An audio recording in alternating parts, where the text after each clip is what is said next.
Kemudian kata Imam Syafi'i, wa qala ma saqallahu haula'i alladhina yaquluna fi Aliin wa Abi Bakrin wa Umar wa ghairihim illa liyajri Allahu lakumul hasanat wa hum amwat. Sekarang adanya orang-orang yang mencerca Abu Bakar, Umar, Utsman dan Ali, kata Imam Syafi'i, Allah tidak adakan orang-orang yang seperti ini berbicara tentang Ali, Abu Bakar, Umar dan selainnya dari para sahabat kecuali agar supaya Allah menjalankan untuk mereka kebaikan dan mereka sedang mati. Ya, sebab kalau ada yang menggibah mereka, membicarakan kejelekan mereka dan mereka telah meninggal, maka orang yang menggibah ini akan apa? Membayar ya, gibah, dosa gibah mereka dengan kebaikan, diberikan kepada orang yang mereka gibahi. Jelas ya? Kalau mereka tidak bisa membayarnya dengan kebaikan, maka dosa orang yang mereka gibahi harus dia tanggung. Harus dia tanggung. Iya. Maka adanya orang-orang yang seperti ini kata Imam Syafi'i yang mencela sahabat, itu sebenarnya kebaikan yang Allah berikan untuk para sahabat. Supaya ada orang yang mencela mereka, dan orang yang mencela mereka ini akan diambil kebaikannya dan diberikan kepada para sahabat. Kemudian kata beliau, wa qala ma sahha fil fitnati hadithun illa hadith Utsman bin Affan annahu marra ala Nabi sallallahu alaihi wasallam faqala hadha yawma idin wa ashabuhu ala al-haq. Kata beliau, tidak ada hadits yang sahih di dalam fitnah. Ya, maksudnya di sini fitnah yang pertikaian antara sahabat. Tidak ada hadits yang sahih kecuali hadits Utsman bin Affan, di mana Nabi sallallahu alaihi wasallam melalui Utsman, ya, dan beliau berkata pada Utsman, orang ini maksudnya Utsman bin Affan, beliau dan teman-temannya di atas kebenaran pada waktu itu. Di atas kebenaran pada waktu itu. Nah, jadi Utsman bin Affan dimaklumi beliau di atas kebenaran. Beliau terbunuh dalam keadaan dizalimi, dibunuh oleh orang-orang Khawarij. Dan harus diketahui bahwa mereka yang mengepung rumah Utsman bin Affan itu tidak ada dari sahabat. Ya, semuanya bukan sahabat. Ya, dan inilah cukup menunjukkan bahwa mereka di atas kebatilan karena sahabat tidak ada yang mendukung mereka. Tapi Utsman radhiyallahu taala anhu sangat lembut hatinya. Ya, sebenarnya orang-orang yang mengepung rumah beliau dan kemudian membunuh Utsman, andai kata Utsman memerintah para sahabat untuk memerangi mereka, orang-orang yang mengepung ini tidak akan ada yang tinggal di kota Madinah. Ya, kalau Utsman memerintah. Tapi beliau punya hati yang lembut, ingin menasihati mereka.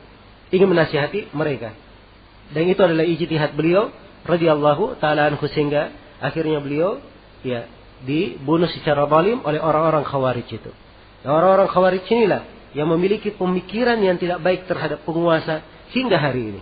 Selalu berpemikiran jelek terhadap penguasa dan melakukan kudeta terhadap mereka dengan berbagai cara.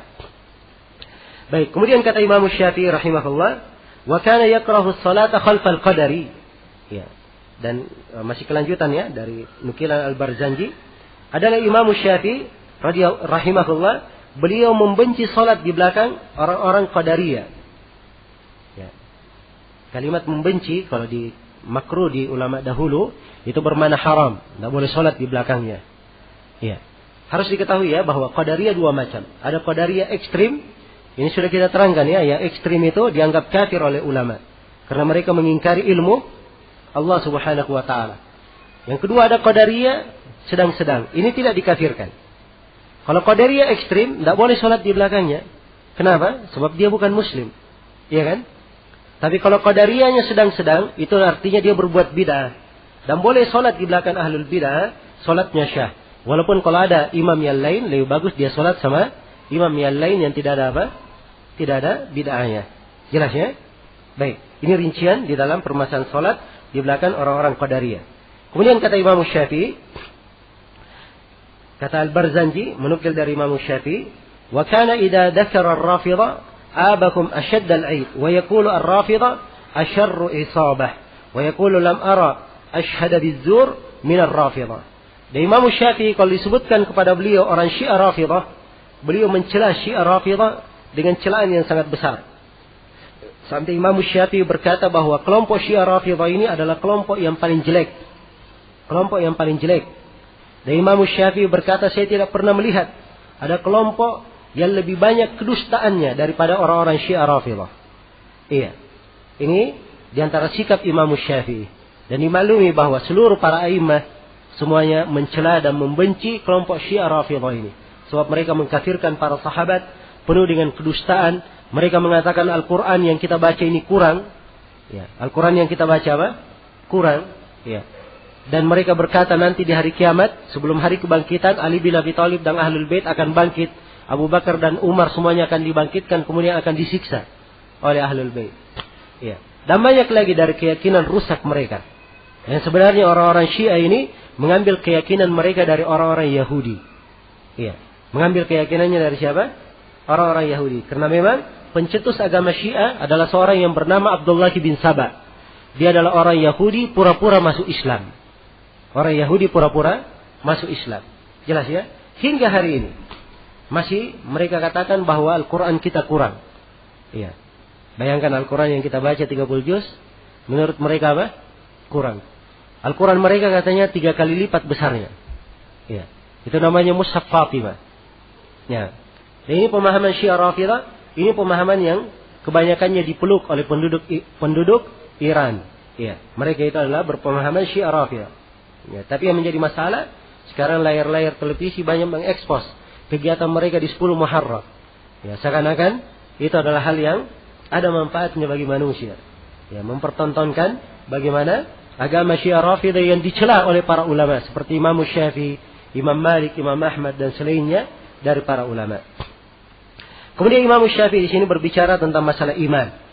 Kata beliau, wa asyhadu anna al-imana qaulun wa amal wa ma'rifatun bil qalb. Yazidu bit ta'at wa yanqusu bil ma'asi. Yaqulu ta'ala liyazdadu imanan al-ayah. Ya, kata Imam Syafi'i dan saya mempersaksikan bahwa iman itu adalah ucapan dan amalan dan pengetahuan dengan hati. Ya, ini 3 rangkaian iman ya. Iman kadang dengan ucapan, kadang dengan amalan, kadang dengan keyakinan di dalam hati. Itu iman. Ya. Karena itu dari amalan keimanan ada zikir, ada membaca Quran berkaitan dengan lisan. Ada amalan, dia menyingkirkan gangguan dari jalan, dia bersedekah, membantu saudaranya, dia berbuat ini dan berbuat itu. Ya, itu bagian dari keimanan.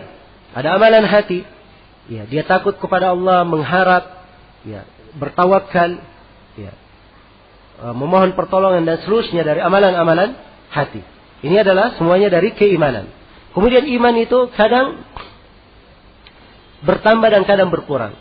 Bertambah dengan ketaatan, berkurang dengan kemaksiatan. Karena itu kita ada pembahasan lengkap di dalam agama kita, sebab-sebab yang menambah keimanan. Ya. Ada amalan-amalan menambah keimanan. Saya beri contoh ringkas misalnya seperti zikir, salat, menuntut ilmu, membaca Al-Quran, kemudian apa? Ya, kemudian bersedekah dan selainnya dari amalan-amalan yang menambah keimanan. Dan ada amalan mengurangi keimanan, bermaksiat, dia ujub dengan dirinya sendiri, meremehkan orang lain, ya berpaling dari agama dan seterusnya dari perkara-perkara yang mengurangi keimanan. Nah, apa dalilnya bahwa iman bisa bertambah? Ya, Imam Syafi'i membawakan ayat, liyazdadu imanan, supaya mereka bertambah keimanan. Menunjukkan bahwa iman itu bisa bertambah. Ya, jadi kebalikannya, kalau iman bisa bertambah, berarti iman bisa apa? Bisa berkurang. Ya, kalau dia bisa bertambah, berarti iman bisa apa? Bisa berkurang. Dan telah syah dari Nabi Sallallahu Alaihi Wasallam, beliau bersabda, "Man ra'a minkum munkaran, falyughayyirhu biyadihi, fa illam yastati' fa bilisani, fa illam yastati' fa biqalbi, wa dzalika adhaful iman." Siapa di antara kalian yang melihat sebuah kemungkaran, hendaknya dia rubah dengan tangannya. Kalau dia tidak mampu, maka dengan lisannya. Tidak mampu, maka dengan hatinya. Dan itu adalah selemah-lemah keimanan. Jadi perhatikan kadar turunnya iman itu. Jelas ya? Baik. Kemudian kata beliau, waqala laisa ala ahli al-irja ahajju min hadhihi al-ayah. Wa ma umiru illa liya'budullaha mukhlishina lahu ad-din hunafa wa yuqimus salata wa yu'tuz zakata wa dzalika dinul qayyimah. Sini Imam Syafi'i ingin membantah kelompok Murji'ah. Kelompok Murji'ah ini adalah kelompok yang menyimpang dalam masalah iman. Orang-orang Murji'ah berkata bahwa amalan itu tidak masuk dalam rangkaian keimanan. Ini ucapan kelompok apa? Murji'ah. Jadi mereka katakan amalan tidak masuk dalam rangkaian apa? Rangkaian iman. Ya. Dan ini adalah kebatilan. Ya.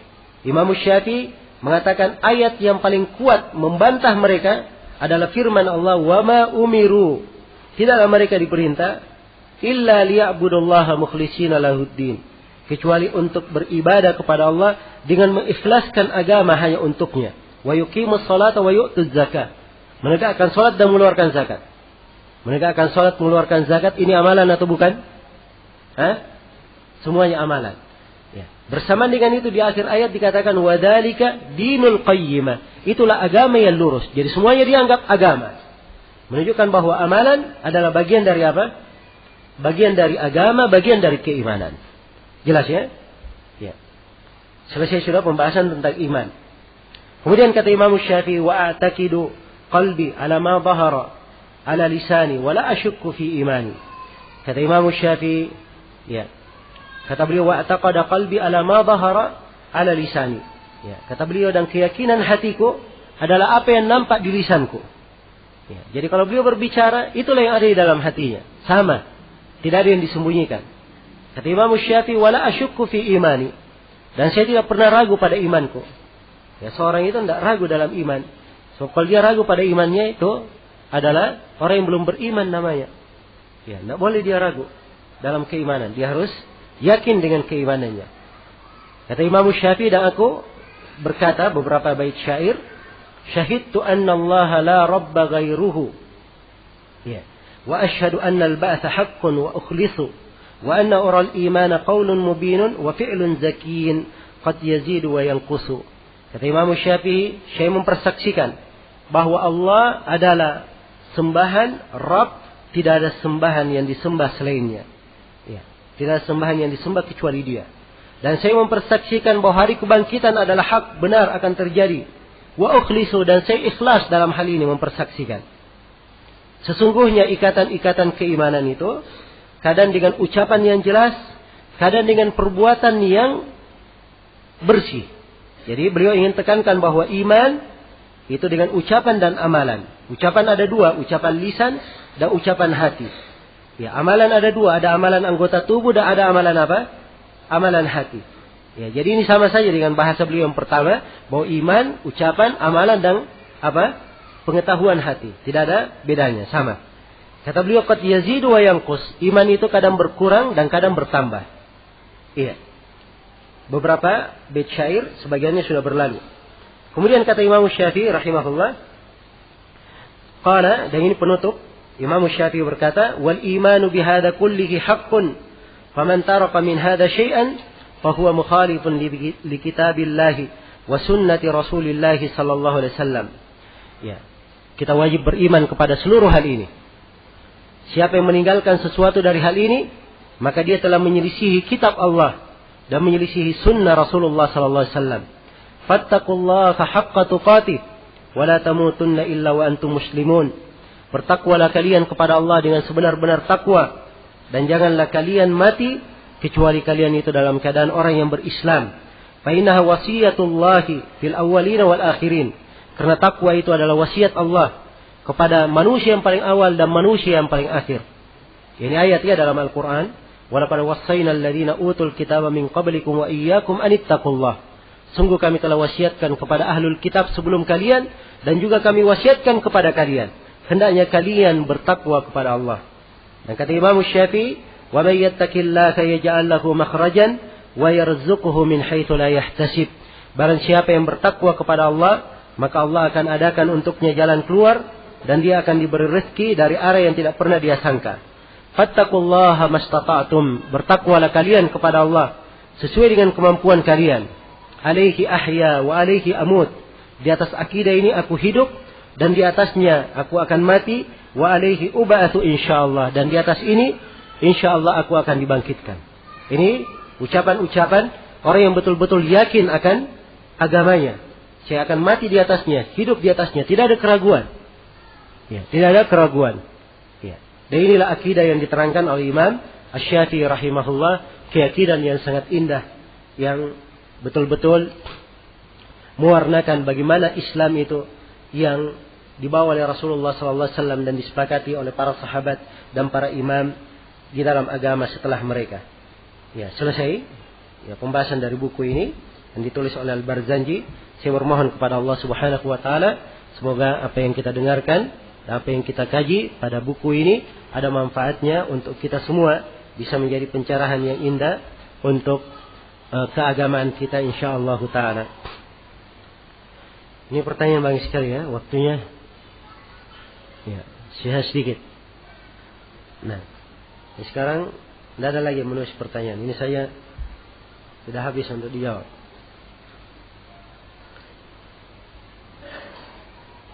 Bagaimana pendapat Ustadz mengenai kehidupan setelah penghuni sorga menempati tempatnya dan penduduk neraka telah menempati tempatnya?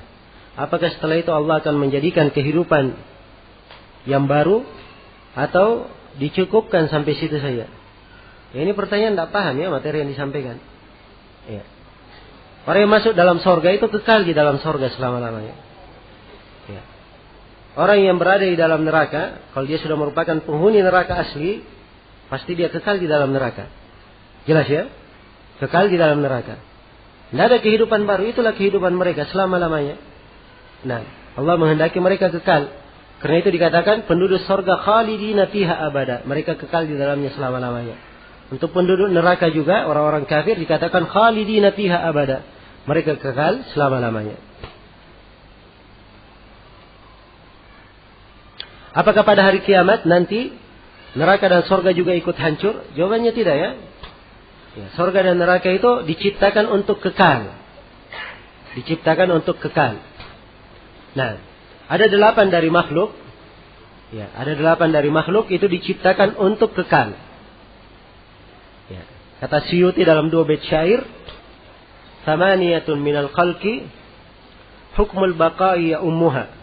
Kata thamaniyatun hukmul baqa'i ya ummuha minal khalqi wal baquna fi hayyizil adami. Fiyal arsy wal kursiyyu jannatun wa nar ajabun wa arwahun kadal lawh wal qalam. Ya. Kata beliau ada 8 dari makhluk. Hukum kekekalan meliputinya. Ya. Jadi 8 memang dicipta oleh Allah untuk kekal. Yang pertama adalah al-arsh. Arsh Allah. Yang kedua adalah kursi. Yang ketiga adalah sorga. Yang keempat adalah neraka. Yang kelima ajab. Ajabud danab. Yaitu tulang ekor manusia. Yang keenam adalah ruh. Yang ketujuh adalah Lauhul Mahfuz. Yang kedelapan adalah pena yang mencatat takdir. Ini semuanya 8 makhluk dicipta untuk kekal. Ya, dicipta untuk apa? Untuk kekal.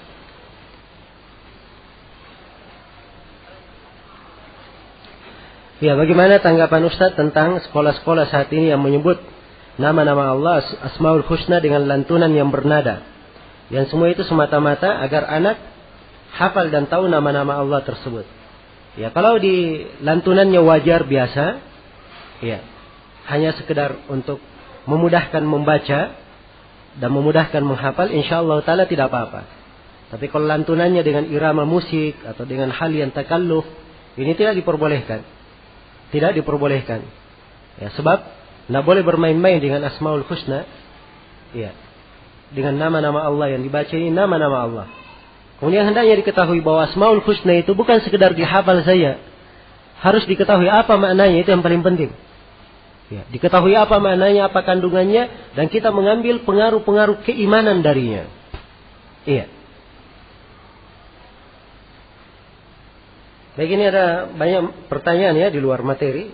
Maaf ini saya nggak jawab. Kemudian ada sebagian pertanyaan itu mempertanyakan keadaan kondisi pribadi-pribadi. Ya. Ya, kondisi dengan ayahnya, dengan keluarganya. Ini biasanya kalaupun saya memberikan jawaban sifatnya umum saja.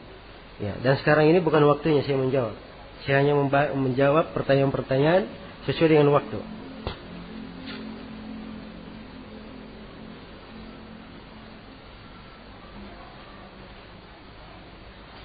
Bagaimana dengan orang yang ditunda pemakamannya? Apakah ruhnya tertunda untuk diproses? Ya. Baik, bagaimana dengan orang yang jasadnya itu habis dimakan binatang buas, ya, atau hancur lebur dibakar? Ya, berarti tidak ada di alam kubur dia. Hah? Ya. Ini dari hal yang sebenarnya tadi saya tidak menjelaskan juga. Kata adab kubur di dalam pembahasan ulama tentang kubur. Kubur itu penggunaan kebanyakan. Sebab kebanyakan orang dia apa? Kalau meninggal dia apa? Dikubur. Tapi kalau pembahasan lebih detailnya alam barzakh. Jelas ya? Walaupun jasadnya ada tidak ada, alam barzah tetap ada. Ya. Jelas ya? Dan itulah yang disebut dengan alam kubur. Ya. Walaupun jasadnya tidak ada, maka dia pasti akan tetap ya, ada pertanyaan di alam kubur, di alam barzah.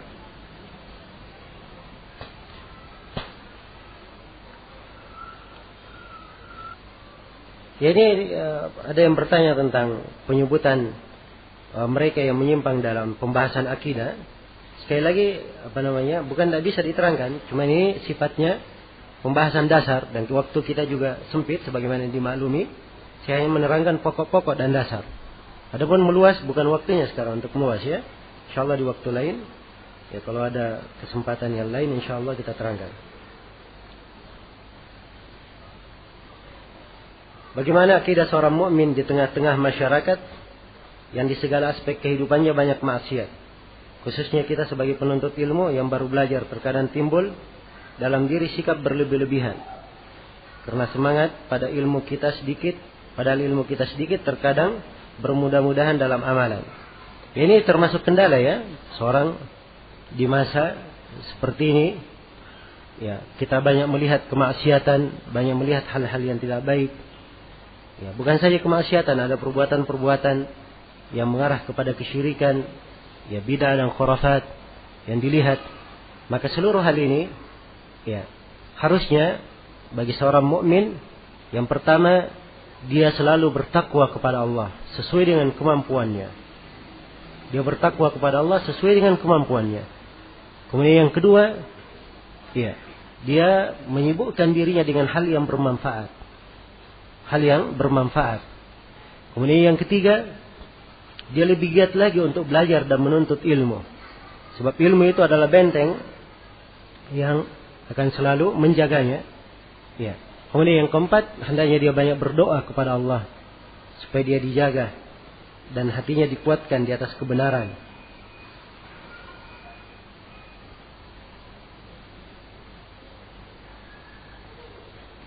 Ya, lembaran-lembaran yang diberikan kepada Nabi Ibrahim itu hanya disebut di dalam satu ayat di surah Al-A'la, fi suhufi Ibrahim wa Musa, dalam lembaran-lembaran Ibrahim dan Musa.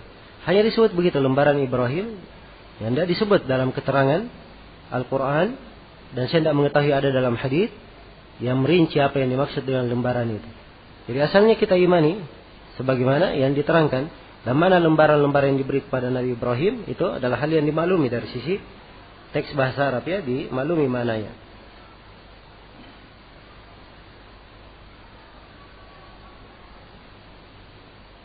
Ya, memang ada sebagian nama malaikat disebut ya namanya, namun dari sisi riwayat haditsnya ada kelemahan ya pada riwayatnya. Seperti misalnya malaikat Israfil, pencabut nyawa misalnya. Ya. Umumnya dalam Al-Quran disebut malakul maut, malaikat maut, tidak disebut namanya. Ada hadits yang menjelaskan namanya tapi haditsnya lemah. Demikian pula malaikat penjaga sorga. Ya, di Al-Quran tidak disebut namanya, tapi ada dalam sebagian riwayat yang lemah disebut namanya Ridwan. Maka sepanjang haditsnya lemah kita tidak yakini, jelas ya, kita tidak meyakininya. Karena keyakinan harus dibangun di atas hadits yang apa? Yang sahih. Nah,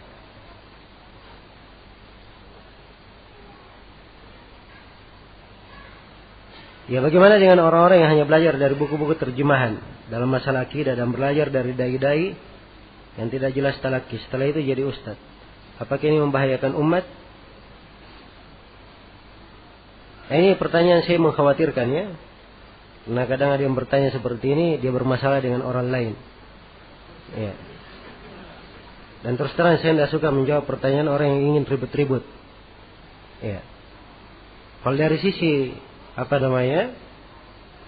hukum, antum semua sudah tahu tentang pentingnya mengambil ilmu itu langsung dari guru yang terpercaya, jelas ya. Tapi dari sisi terjadinya di tengah masyarakat, ini saya sendiri tidak langsung memberikan ini salah atau keliru. Ya, sebab diketahui dan dimaklumi.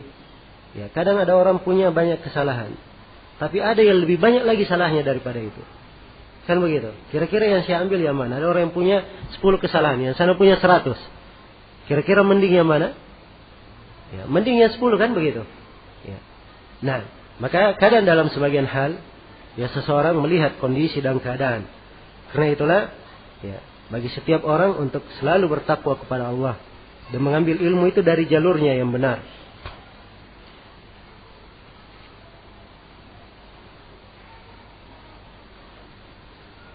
Apakah sum'ah termasuk syirik kecil?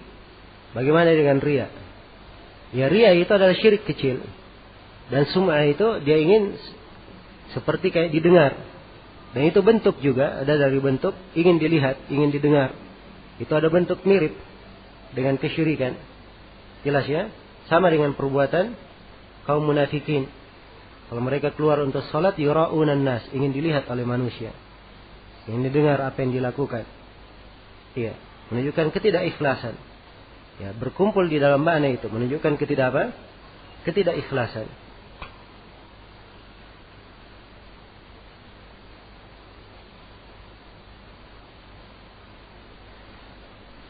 Bagaimana dengan orang yang meyakini bahwa Al-Quran itu ada 40 juz? Bagaimana membantah orang-orang sesat seperti ini? Ya, dia sudah tahu ya bahwa ini orang-orang sesat. Ya. Jadi untuk apa ditanyakan lagi? Ya. Tidak ada dari umat Islam mengatakan Al-Quran itu 40 juz. Ya, subhanallah. Al-Quran itu cuma berapa? 30 juz. Semua orang paham. Ada yang mengatakan 40 juz, anak kecil pun akan berkata kamu sesat. Ya. Maka yang seperti ini tidak perlu menyibukkan diri dengan orang-orang yang seperti ini. Sebagian orang membolehkan demonstrasi. Yang penting mengkritik penguasa dengan adab dan etika. Ya, bagaimana caranya beradab dan etika keluar di jalan-jalan? Ya, menghalangi orang yang mau lewat, mengganggu jalan, mengganggu keamanan. Itu adab dan etika? Enggak ada adab dan etika yang seperti itu dalam Islam. Nah, bahkan Allah Subhanahu wa taala berfirman di dalam Al-Qur'an, "Walladzina yu'duna al-mu'minina wal mu'minati bighairi maktasabu faqad ihtamalu buhtanan wa itsman mubina." Orang-orang yang mengganggu kaum mukminin dan mukminat tanpa dosa yang mereka lakukan. Ya, kita terganggu ya dengan orang-orang yang demonstrasi itu, mau lewat ribut. Ya, kadang kita kena lempar gara-gara mereka. Harus ngantri berjam-jam karena ada orang yang demo. Ya, ini mengganggu kaum mukminin dan mukminat tanpa ada dosa, kita tidak ada hubungan sama mereka. Ya, kita yang kena imbasnya. Allah menyebutkan orang yang mengganggu kaum mukminin dan mukminat tanpa dosa yang mereka lakukan, mereka telah menyandang sebuah kedustaan dan dosa yang sangat besar. Ya.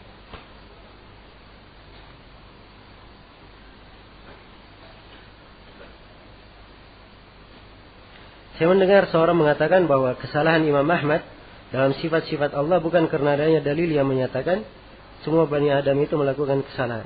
Siapa yang mengatakan bahwa Imam Ahmad ada kesalahan dalam masalah sifat-sifat Allah? Iya. Kita memang katakan bahwa manusia tidak ada lepas dari kesalahan. Siapapun dia, termasuk Imam Ahmad. Tapi Imam Ahmad tidak pernah diketemukan ada kesalahan dalam pembahasan apa? Dalam pembahasan akidah. Rahimahullah. Dan ini menunjukkan kedalaman ilmu beliau dan banyaknya beliau mencocokkan ilmu itu dari para guru. Sehingga beliau karena hanya menukil dari sumber aslinya, tidak ada kesalahan beliau dalam penukilannya. Jelas ya? Maka bahasa-bahasa ini bahasa yang tidak benar. Ya. Pembahasan akidah di kalangan ulama hal yang disepakati, tidak ada tidak ada perselisihan pendapat di dalamnya. Kalau ada sebagian imam yang keliru, maka imam yang lainnya akan menerangkan kekeliruan. Ya, tapi bukan artinya kita buka pintu misalnya bahwa Imam Ahmad ada kesalahan di bidang ini, bidang itu, sehingga semua imam akhirnya disalah-salahkan. Ya, ini adalah hal yang keliru. Ya, karena itulah seorang jangan masuk ke dalam masalah-masalah yang seperti ini. Ini bukan tabiat bagi seorang yang ingin menuntut ilmu dengan benar. Ya, masuk bertanya perkara-perkara tidak ada manfaatnya. Ya, hal-hal yang silam pendapat tidak. Kalaupun dia tahu yang mana yang benar dari silam pendapat itu, juga tidak ada manfaatnya. Ya. Dia tidak ditanya di alam kubur tentang itu. Jelas ya? Maka carilah hal-hal yang sifatnya bermanfaat, yang membawa kebaikan untuk dia di dunia dan di akhirat. Demikian seorang kalau ingin belajar dan menuntut ilmu. Iya.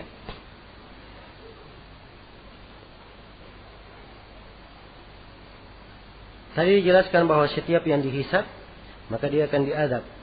Apakah semua kaum mukminin selain dari 70 golongan masuk surga tanpa hisab dan adab, akan dihisab dan diadab pada hari kiamat? Saya sudah terangkan ya bahwa hisab ada dua macam. Ada hisab yang ringan disebut dengan nama al-ard. Al-ard ini belum tentu dia apa? Ini bukan hisab yang dipertanyakan. Yang saya sebutkan yang pasti diadab itu kalau hisabnya dipertanyakan.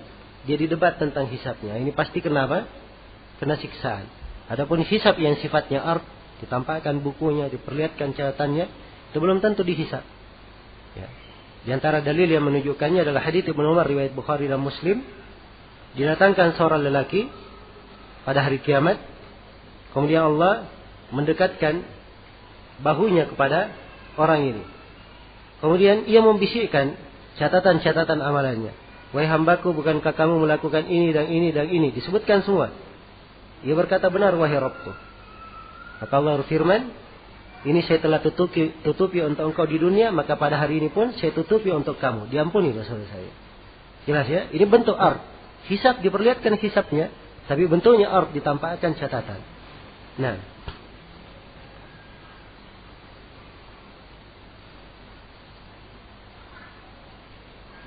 disebutkan dalam beberapa riwayat bahwa ruh para syuhada berada pada burung-burung hijau di sekitar surga. Apakah mereka tidak ditempatkan di alam barzah untuk menunggu hari kiamat? Sebagaimana hadits tentang ruh akan ditanya oleh malaikat Munkar dan Nakir di alam kubur. Ini pertama, kalau dia tahu jawabannya juga apa manfaatnya? Saya pernah bertanya pertanyaan yang mirip dengan ini. Ya, itu pun pertanyaan bukan dari saya sebenarnya. Ada ikhwah yang titip kasih pertanyaan. Ya. Pertanyaannya begini. Ya. Apakah sekarang surga itu sudah ada penghuninya? Nah, itu pertanyaannya. Jelas ya? Nah, ini pertanyaan saya lanjutkan. Ya, kami tanyakan kepada guru kami Syekh Abdullah bin Abdurrahman Al-Gudayyan rahimahullah yang baru meninggal beberapa bulan lalu. Ya.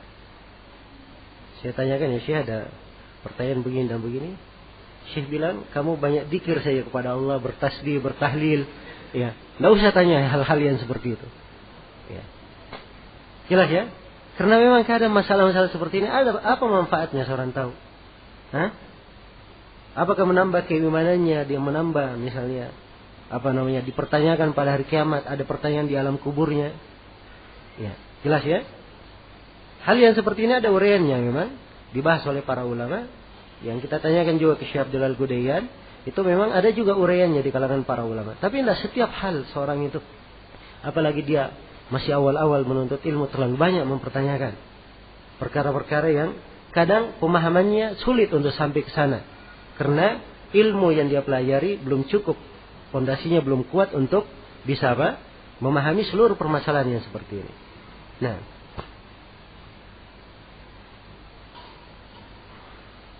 diketahui bahwa dalam Al-Quran banyak penyebutan kata kami. Seperti contoh di surah Al-Qamar. Maksud kata kami dalam Al-Quran itu apa? Kata kami itu dalam bahasa Arab itu digunakan dengan beberapa makna. Salah satu maknanya adalah mengagungkan diri. Ya, mengagungkan diri. Nah, jelas ya? Saya sendiri, saya berkata kami telah menjelaskan. Jelas ya? Di sini posisi kami untuk menekankan bahwa ini sudah dijelaskan. Ya, tapi satu orang saja. Ini salah satunya untuk dia mengagungkan dirinya atau lebih memperbaiki posisi pembicaraan. Nah, dan inilah penggunaan dalam Al-Quran. Allah lebih berhak menggunakan kata kami. Allah Maha Agung dan Maha Besar. Karena itu di dalam banyak ayat digunakan kata kami. Iya. Dan itu dari uslub bahasa Arab ya. Dari tata cara bahasa Arab. Di penggunaan kalimat kami dalam bahasa Arab itu pasti sangat indah dari sisi bahasa Arab. Kalau digunakan di situ kata kami.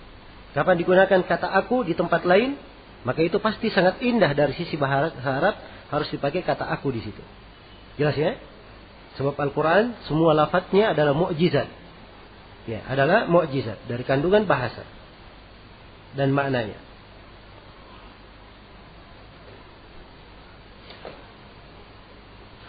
Apakah boleh kita berdoa yang doanya agar